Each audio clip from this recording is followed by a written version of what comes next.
अस्सलाम वालेकुम।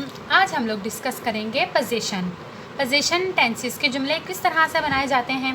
पोजीशन का मतलब क्या है? पोजीशन का मतलब होता है मिल्कियत, यानी कि किसी चीज़ का आपके पास होना। ठीक है, अब इन जुमलों को हम लोग देख लेते हैं कि किस तरह से जुमले प्रेजेंट में बनाए जा सकते हैं। जैसे मिसाल के तौर पर हमारे पास एक जुमला है, अहमद के पास एक तोता है। ठीक है, यहाँ पे मिल्कियत शो हो रही है अहमद की कि अहमद के पास क्या है, एक तोता है। ठीक है, और इस जुमले को देखकर हमें ये पता चल रहा है कि ये जुमला किसका है, हाल का, यानी कि प्रेजेंट टाइम की बात हो रही है। अच्छा, अगर हम इसको ट्रांसलेट करें तो ट्रांसलेट करने से पहले मैं आपको बता दूं इन टेंसेस के वर्ब के, ये जो पोजीशन टेंस है इसका वर्ब कौन सा होता है। पोजीशन टेंस के दो वर्ब्स होते हैं, हैज़ और हैव। ठीक है, अब ज़्यादा परेशानी की बात नहीं है, कुछ मुश्किल नहीं है याद रखना कि हैज़ किसके साथ लगता है और हैव किसके साथ लगता है। बस आपको ज़रा सी एक चीज़ याद रखनी है, हैज़ लगेगा थर्ड पर्सन सिंगुलर प्रोनाउंस के साथ। ये आप लोगों ने पहले पढ़ा हुआ है, अगर नहीं देखा, किसी ने नहीं समझ आया किसी को, तो आप मेरी प्रीवियस वीडियोस देख सकते हैं जो कि मैंने प्रोनाउंस के ऊपर बनाई थी। थर्ड पर्सन सिंगुलर प्रोनाउंस यानी कि ही, शी और इट। उसके अलावा जितने सिंगुलर नाउन्स हैं उनके साथ हैज़ लगेगा, बाकी जितने भी नाउन और प्रोनाउन हैं उन सब के साथ क्या लगता है, हैव। ठीक है, जुमला बनाने का तरीक़ेकार इंग्लिश में क्या है कि हम सबसे पहले सब्जेक्ट लगाते हैं, यानी कि वो वर्ड लिखते हैं जिसके बारे में बात की जा रही होती है। ठीक है, उसके बाद हम वर्ब लगाते हैं और फिर ऑब्जेक्ट लगाते हैं। अब हम बात कर रहे हैं पोजीशन के जुमलों में, तो सब्जेक्ट कौन होगा, वो बंदा या वो चीज़ जिसके बारे में हम बात कर रहे हैं कि उसके पास आया ये चीज़ है या नहीं है। ठीक है, और ऑब्जेक्ट से मुराद वो चीज़ होगी जो उस बंदे या उस शख्स के पास होगी। क्लियर? अच्छा जी, अब ये हमारे पास जुमला है, अहमद के पास एक तोता है। ठीक है, तो बात किसकी हो रही है, अहमद की। हमने अहमद लिख दिया। अहमद कौन है, एक अकेला, तो हम क्या यूज़ करेंगे, वर्ब, और वो कौन सा, हैज़। बिल्कुल ठीक, हैज़। एक तोता, a parrot, Ahmed has a parrot. बिल्कुल सही, सिंपल, कितना इजी था। ठीक है, उसके अलावा हमारे पास एक और जुमला है, मेरे पास तुम्हारे लिए एक तोहफ़ा है या गिफ्ट है, I have a gift for you. ठीक है, अब यहाँ पर हमने इजाफा किया है किसका, हैव का, क्योंकि आई जो है वो सिंगुलर प्रोनाउन तो है मगर वो थर्ड पर्सन में नहीं आता, इस वजह से यहाँ पे क्या लग रहा है, हैव। ठीक है, देखिए कितना इजी, मेरे पास, मेरी बात हो रही है ना, मेरी, तो यहाँ पे मैंने क्या लगाया है, I have a gift for you, एक तोहफ़ा तुम्हारे लिए। ठीक है, तो होता यही है कि आपको ऐसा लगता है कि आपकी लैंग्वेज में, चाहे वो उर्दू हो, हिंदी हो, आई थिंक सो हिंदी में भी ऐसा ही होता है कि जुमला हमें उलट लग रहा होता है कि हम इंग्लिश में उलट ट्रांसलेट कर रहे हैं, बट ऐसा नहीं होता, इंग्लिश इसी तरह से ट्रांसलेट की जाती है। ठीक है, अब हम लोग देख लेते हैं कुछ और जुमलों को, फिर हम ये देखेंगे कि आया उनके नेगेटिव किस तरह से बनते हैं, क्योंकि नेगेटिव भी तो बनाना होता है ना जुमले का।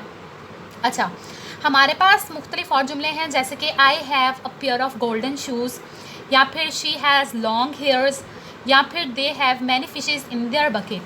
ठीक है, अब इसका नेगेटिव कैसे करना है, नेगेटिव करते वक्त आपने बहुत ध्यान रखना है। होता यह है कि समटाइम्स हमारे पास कुछ लोग इस तरह से इसको नेगेटिवली चेंज करते हैं। कैसे, देखिए ये जुमला था ना, शी हैज़ लॉन्ग हेयर्स, इसको चेंज कर देते हैं, she has not long hairs. नहीं नहीं, ये बिल्कुल गलत है, ऐसे चेंज नहीं होगा, ये आपको ये वाली कन्फ्यूजन क्रिएट नहीं करनी।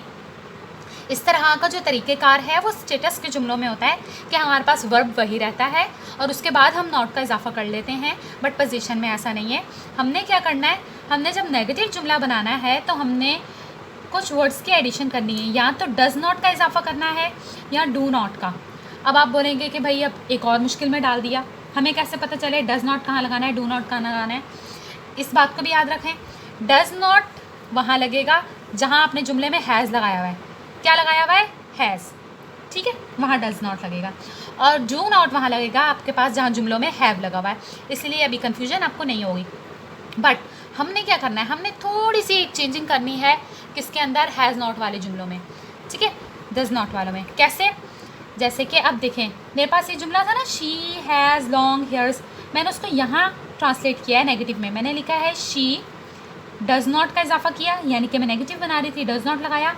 अब जो हैज़ था मेरा उसको मैंने हैव में चेंज कर दिया, क्यों, क्योंकि हमारे पास जो हेल्पिंग वर्ब आया है वो ऑलरेडी सिंगुलर है, डू के साथ ईएस लगा के ना हमने इसे सिंगुलर बनाया है, ये जाहिर करने के लिए कि इस जुमले में पहले जो वर्ब था वो सिंगुलर था।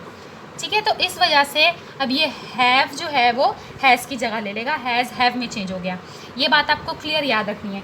जिन लोगों को इनडेफिनेट टेंस बहुत अच्छे से क्लियरली आता है वो ये बात अच्छे से समझ चुके होंगे कि मैं क्या बात कर रही हूँ, ठीक है। तो she does not have long hairs. जब हमने हेल्पिंग वर्ब ही सिंगुलर यूज़ कर लिया है तो हमें फिर इस वर्ब को सिंगुलर रखने की ज़रूरत नहीं है, हम यहाँ इसे हैव ही रखेंगे, ओके। अच्छा जी, अब ये वाला जुमला देखें, जैसे कि ये था I have a pair of golden shoes. अब इसमें मैंने किसका इजाफा किया है? डू नॉट का, बिल्कुल। I do not have a pair of golden shoes. ठीक हो गई, क्लियर हो गई बात। अच्छा, इस जुमले का अगर हम इंट्रोगेटिव बनाएं, वही बात कि इंट्रोगेटिव कैसे बनेगा। इंट्रोगेटिव में क्या करते हैं हम? हेल्पिंग वर्ब बाहर रख देते हैं, और इस जुमले का हेल्पिंग वर्ब कौन है? डज, और इस जुमले का कौन सा है? डू। हम इनको क्या करेंगे? बाहर रख देंगे, ठीक है।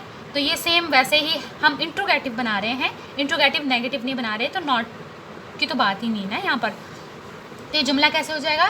डज शी, वही बात कि हैज़ हैव में चेंज हो गया, अब ये हैव ही रहेगा। Does she have long hairs.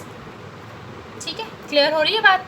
Yes, बिल्कुल इसी तरह से हम लोग इन जुमलों को ट्रांसलेट कर सकते हैं, ठीक है। I hope so it is clear to you now.